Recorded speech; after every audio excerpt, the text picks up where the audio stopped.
Hello and welcome to another episode of Throttle Stop Garage. In today's episode, we're going to try to learn how to do a little powder coating. Stay tuned.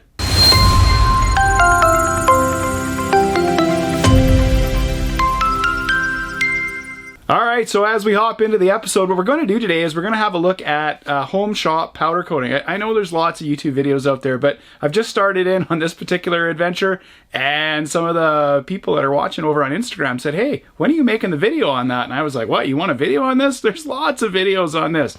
It's going to be my take on how the whole powder coating thing works out. I'm going to put it all in one package for you. So we're going to have a look at how to properly prepare the surface, how to apply the powder coat. We're going to do two coats system. So we're going to do a metallic and a clear. We're going to have a look at how to do bolts and screws and other little things that you're going to want to do. Now, I have no intention in my shop of powder coating large things. I've got frames, I've got other suspension pieces that I need done. I'm going to have those professionally done. I'm going to take those out and have them professionally done. It's going to be the little parts on my build that are going to crush me financially. So the Eastwood system came up for sale, right? So I bought the dual voltage powder coat gun and I bought their oven. That's what I'm using. No sponsorship from those people. Not looking for it. Don't care. Just trying to provide you guys with reasonable information. So what we're going to have a look at is just the little things. Because it's going to be things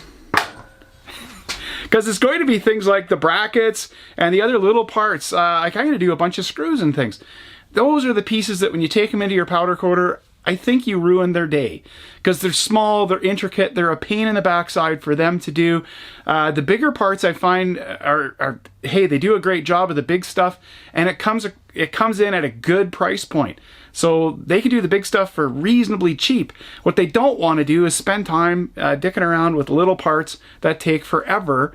And that's the kind of stuff I don't mind doing in my garage. So I bought this system with the intention of doing the smaller bits. I may do some larger things, but you know, I'll go find an oven in the back lane, drag it home, plug it in, do the powder coating, and then put it right back where it belongs in the junkyard. And we'll see if I actually ever get around to that. All right, so without any further chatter, let's get in and get some powder coating done.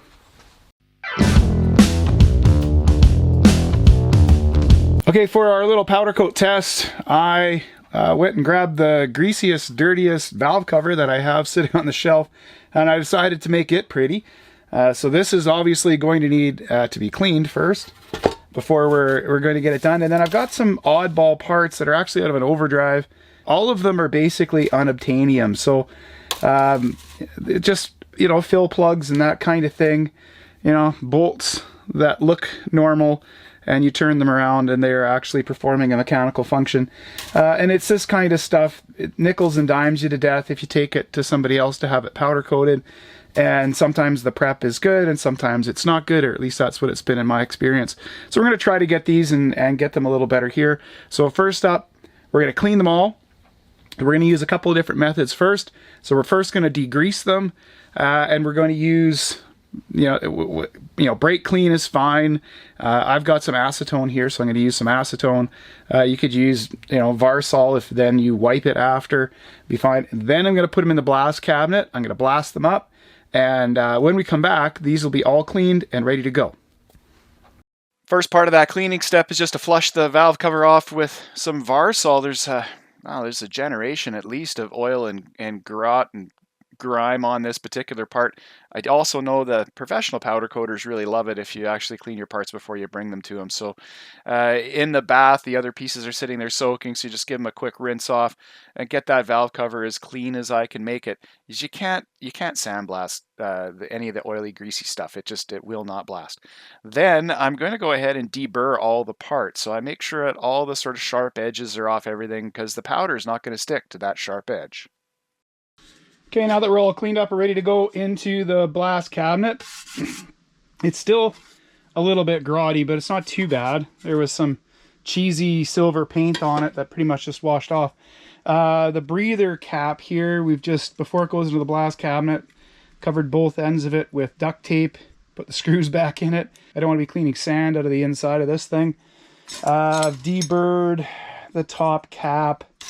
I have not touched up all the fasteners. I'm going to do them as soon as they're clean.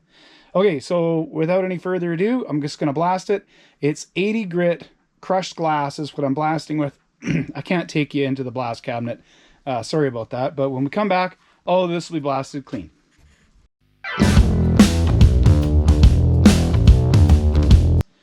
You can see that masking it off with the duct tape works pretty well. All the bolts and fasteners and things that I need done, just tossing them in a pie plate. And now we're not done. This is just the first step. Again, we're trying to do this the best job that we can do at home. We're not trying to make money at this or any kind of other silliness. So we're going to pop that in the oven. We're going to put it up to 450 degrees and we're going to leave it in there for an hour. There's going to be little bits of oil and other crap in this stuff just naturally. So we're going to bake that out and then we're going to blast it all again and then we're going to powder it. Okay, so here's the parts fresh out of the oven.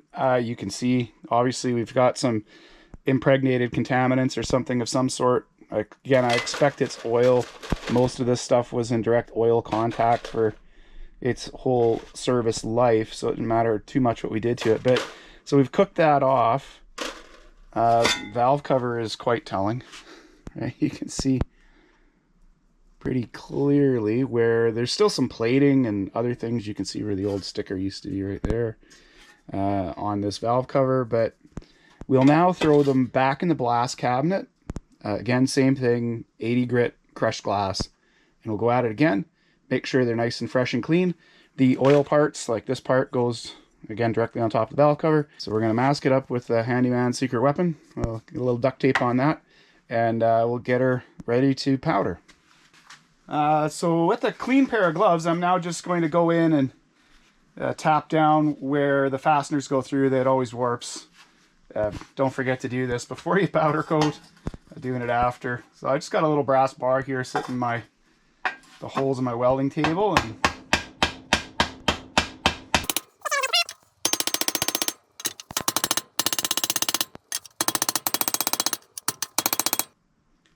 I usually just eyeball the sides for straight too.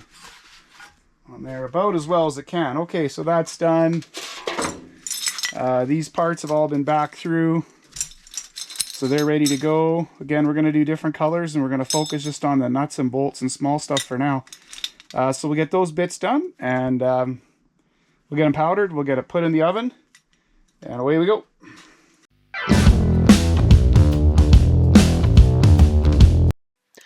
Given how I'm going to do the fasteners, it's probably not absolutely necessary to mask up all the little bits and pieces on these plugs and various fasteners. But as I said at the start, these happen to be bespoke, so I can't buy them anywhere. We can't get them. There's little holes and nooks and crannies.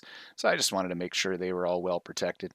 All right, so I'm going to use a pie plate. I know lots of people use cardboard and tin foil, but I got a pie plate, punched some holes in it. Seem to work pretty well.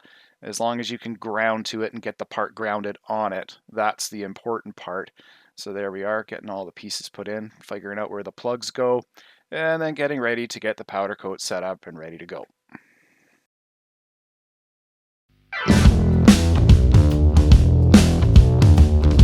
Okay, so now we're on to the powder coat phase. I have this dual voltage powder coat system from Eastwood that I bought a million years ago.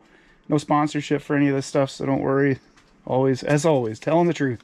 You're going to need an infrared temperature gun. I also have a high-powered LED light. Whoa, pretty good. Don't put it on that last setting. It'll cause people to have strokes. I've used the system once before, and only once before. So what I'm hearing online or what I'm seeing in other videos is adding a little bit more air into the bottle here. Fluidizes things a little better, and then this massive diffuser on the front was causing me issues the first time. The giant diffuser here, it sends powder in essence out this way, which I guess if you're doing wheels or something is fine, but obviously today we're going to do a bunch of small parts, so that's not going to work very well. So it comes off as easy as that. I'm waiting for some other upgrades for the gun, but just like a lot of this stuff, you buy the inexpensive one because you're unsure if it's going to be at all useful, and then it turns out to be somewhat useful but always in need of modification. Okay, so we're just going to drill these two holes that need to be drilled. They say about 2/3 the way up. They say a 1/8 hole. That's where the powder is getting sucked up. They were drilling their holes here. I'm going to drill my holes perpendicular to that line. It makes me feel better. And they said 2 1/8 holes. Careful not to drill anywhere where your hand might be. There, that's the mod. So, oh, all right, my oven is preheating. You just heard the ding. I didn't even do that purposely. So I preheated the oven to 450 degrees. Okay, so the oven is also an Eastwood product. They had the whole deal on sale. I like things on sale. So I'm preheating it to 450. I'm checking it with my thermal gun. And then what I'm going to do is as soon as it hits 450, again, we're still just doing small parts. But you put your parts in the oven once you've powdered them. You turn it down to 400 degrees. You wait until you've achieved 400 degrees at the part surface. So when the parts hit 400 degrees, then you set the timer for 20 minutes and then you let it go through its cure cycle. So that's what we're going to do next, is we're going to powder these parts. So we've now modified the spray system, and the rest of it really is, it's totally easy. There's nothing to it. You just pull the trigger and hold down the electrostatic charge thing and you're golden. So I'll show you that just a sec and we'll get her rolling.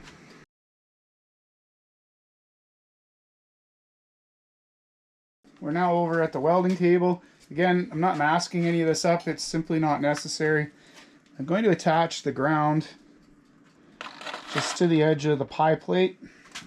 I did get spousal approval to use this pie plate, by the way, in case you're wondering.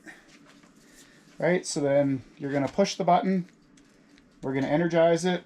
We're going to set it to the low setting. You don't need to use the high setting for this. And then you pull the trigger on the gun, and we're away to the races. Okay, energized.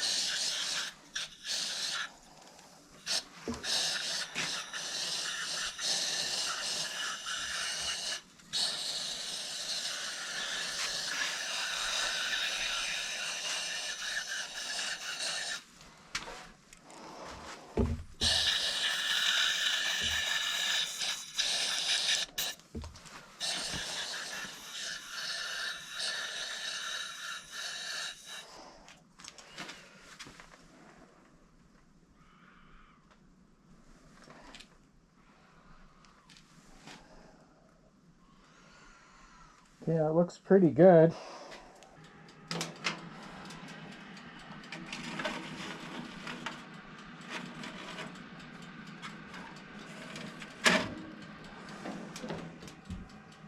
So now we have to just wait until it gets to, the parts get to 400 degrees, and then we bake for 20 minutes, and we're done.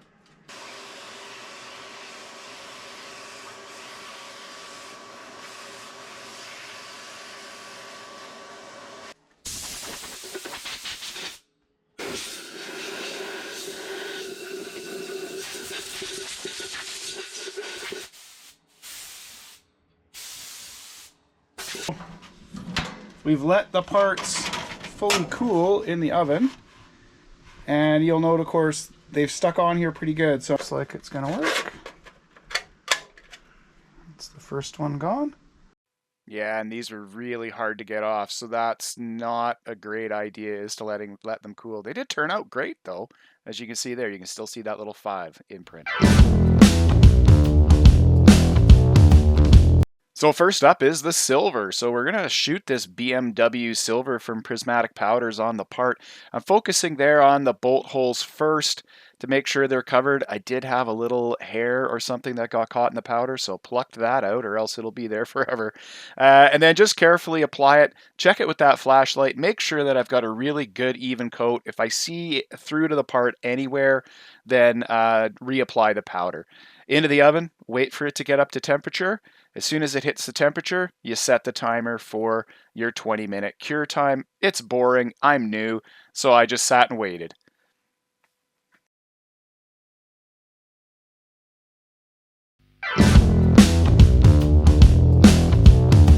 Okay, so with the silver done, we're now going to apply the clear. And because we've already got a coat of powder on it, I've switched the Eastwood gun to the higher voltage setting to apply the clear. Again, we will check it with the flashlight to make sure that we've got good coverage on all the parts. And then the clear goes in the oven at 375 for 18 minutes, or at least when the part reaches 375 degrees. Then you let it cure for 18 minutes. Okay, so let's go. Mask up and away we go. Yeah, I think I still have a little bit too much air pressure there. Probably maybe 10 psi. So it should be more like 5 to 8. That would be a little bit better. Once again, I'm going to leave it along here just so you can see how it's done. So I focused in on the bolt hole areas first to make sure they were coated. And then you can do the bigger, easier areas to cover. Just off the end of my bench here. It turned out you don't have to be, I mean, you have to be reasonably precise with the application. So it's harder than it looks, actually. It looks really easy, but it's not all that easy. And then I wanted a nice, a nice full coat. So checking it again with that flashlight so that I can't see the silver. Then into the oven. This has got the different temperature, a little lower temperature, 375, and the cure time was 18 minutes. Again, the clear is a Clear Vision from Prismatic Powders. I kind of thought it was fun to watch it go, whoosh, and there it is. All right, so that just means the powder's melted out. It does not mean, so it's flowed out. It doesn't mean that it's at the curing temperature yet. So keep checking, and then I found, hey, while it's busy doing its thing, just get the bench cleaned. Now that we're done cleaning up, and boy, that was easy. It's like powder coating's better than a rattle can. There's less cleanup involved. Certainly less cleanup than doing things with, say, a 2K paint process where the gun cleanup is more time than actually painting the parts. But here I've got the screws that I powder coated for the valve covers, which I'm going to show you here in a sec. And the one thing I learned when I first did those, the first batch of screws that were on here, and bolts and plugs and other things that I was powdering, I left them overnight to cool and they stuck hard. So here's the top tip. I just thought, well, I'm going to try this. These screws, when they came out of the oven hot, I took them out of the oven hot and I just, I'm just going to hold down the other side here. I just reached around the back side of them with a pair of pliers and I twisted them. Well, they were still hot. And hey, it didn't affect the powder on the top. Nothing bad happened in the whole thing. And it came off really easy. So there you go. If you're going to do screws, get access to the back side. And while it's still hot, give them a little twist. Because those were done with a 2-coat. So there's, for sure, powder got in behind them. And made them stick to that pie plate. All right, so here's the piece. I actually did 2 of these. I'll show you the other one here in a sec.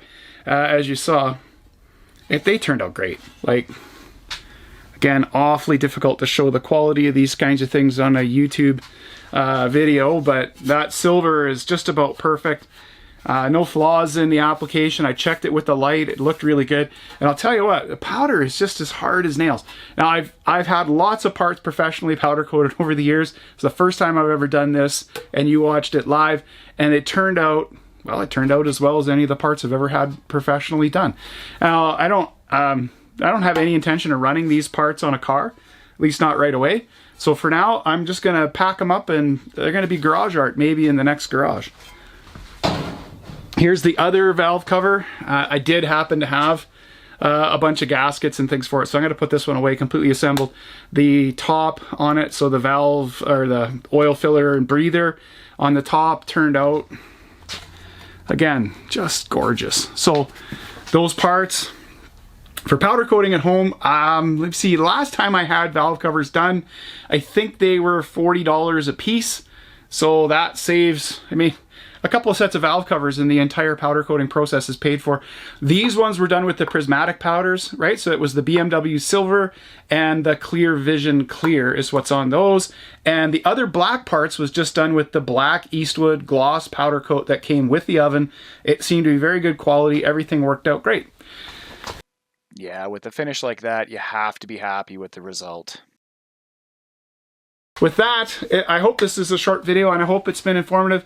Come along for the rest of the ride. We'll get back into doing some of the suspension and frame stuff. But first, I do have to finish off my grills, so I'm going to get back to working on that part of the project. As always, thank you for stopping in and watching the video. Hey, like, subscribe if you feel the need. Ring the bell, do whatever you like. Keep the algorithm happy. And don't forget, keep your stick on the ice. Catch you on the next one.